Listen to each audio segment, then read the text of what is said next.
interrupt your scheduled program with breaking news. The Montgomery bus boycott has officially come to an end today, December 21st, 1956, when integration became mandatory.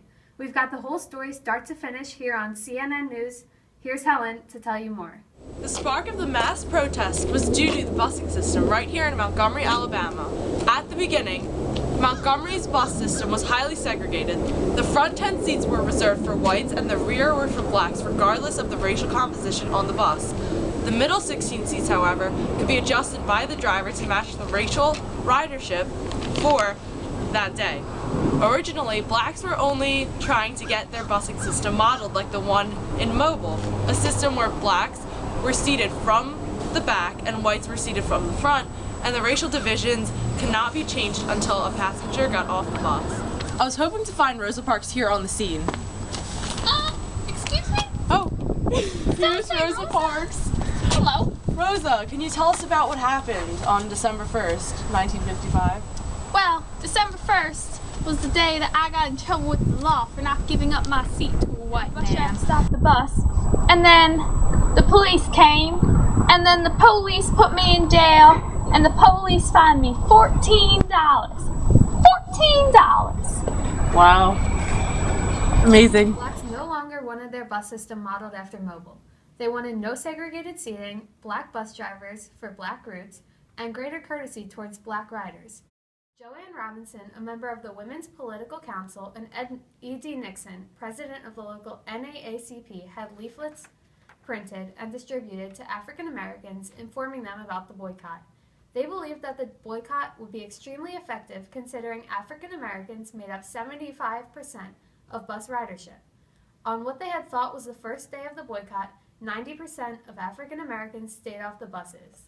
After a very successful first day boycotting, the Montgomery Improvement Association was formed to oversee the boycott and work on bringing segregation to an end. Its leader, Reverend Dr. Martin Luther King Jr., was the perfect candidate for running the boycott and uniting African Americans to bring about change. King was young and new to the town, which meant he had very few enemies and was very well respected. King advocated for a non-violent approach and stuck to that throughout the boycott. Here's Reverend Dr. Martin Luther King now. Hello. Hi. Nice to meet you. Nice to meet you too. In his first speech to the group as president, he said, "We have no alternative but to protest. For many years, we have shown an amazing patience. We have to sometimes given our white brothers the feeling that we liked the way we were being treated. But we come here tonight to save from that patience that makes us patient with anything less than freedom and justice." King inspired African Americans throughout Montgomery to keep pushing through the boycott because he would not stop until they had equal rights and segregation was abolished. King's nonviolent approach was quickly taken advantage of during the first few weeks of the boycott. Sniper shootings into passing buses took place, and physical fights trying to prevent blacks from using the bus system also took place. However, the violence soon disappeared when the MIA, under supervision of King, organized carpools to get blacks to and from work. Black-owned taxis charged lower rates during the boycott, and even some sympathetic women drove their maids to work. After holding out for quite a while, on June 5th, 1956, the MIA files a federal suit against segregation, declaring it to be unconstitutional and a violation of the 14th Amendment. A 2-to-1 court voted and declared the bus segregation unconstitutional. Furthermore, on November 13th, 1956, the Supreme Court unanimously affirmed their decision. It was set that on December 21st, 1956, the integration of the Montgomery City buses would become mandatory. Today, African Americans can ride free on the bus of Montgomery.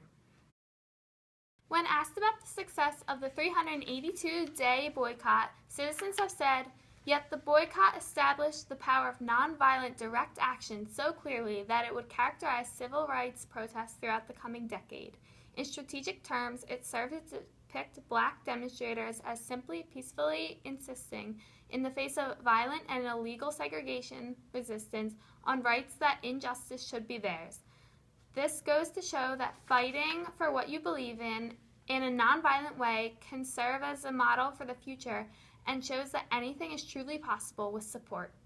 The entire boycott, from beginning to end, was not only characterized by fighting for African Americans' rights, but in a bigger sense, we see a tie between the individual and society, demonstrated how one innocent, brought upon by the busing system, united individuals to fight for what they believe in and bring about such a great deal of change. Well, that's it for your Montgomery bus boycott report. Back to your regularly scheduled program.